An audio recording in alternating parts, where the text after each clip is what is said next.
বড় ভাই আমাদের পেয়ে খুব আবোল তাবোল প্রশ্ন করছিল। এখন আমি তাকে যেভাবে প্রশ্নের উত্তর দিলাম। শুনলাম তোরে বলে খুব মেধা, পড়াশোনায় বলে তোরা খুব তেজ, এলাকার মানুষের কাছে বলে খুব গল্প করিস। এখন এলাকার মানুষের কাছে কি গল্প করিস নাকি চাপা ছাড়িস কিছুই তো বুঝলাম না। তোরে কটা প্রশ্ন করবো, দে উত্তর দে তো। করেন। তুই ক, তুই বলে গণিতে খুব তেজ, খুব অঙ্ক পারিস বলে তোর একটা প্রশ্ন করি উত্তর দে। পিতার বয়স 35, পুত্রের বয়স 18, পুত্রের মার নাম কি? আমার টাকা রয়েছিস কি জন্য ক? তুই ক, এটা বাসে 40 জন যাত্রী আছে, কুমারখালী স্ট্যান্ডে 4 জন নেমে গেছে, খোকসা স্ট্যান্ডে আরো 2 জন উঠেছে, তাহলে ড্রাইভারের বয়স কত? হ্যাঁ আমার নাম্বার তাহার হয়েছিস কে?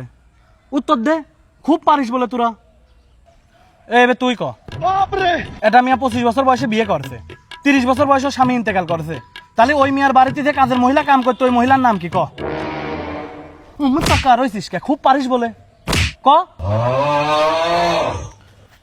এই তুই আবার ক, মঙ্গল গ্রহেতে চাঁদে যাতে যদি 1 ঘন্টা সময় লাগে তাহলে এর পরবর্তী প্রশ্ন আমি তোর কি করবো সেটার উত্তর দে।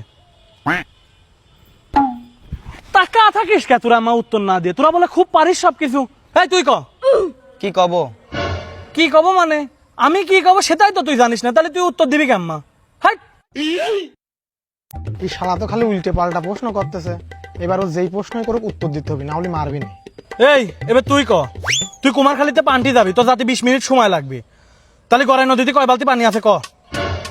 35,443,135,543 বালতি পানি আছে। তুই জানলি কেমন?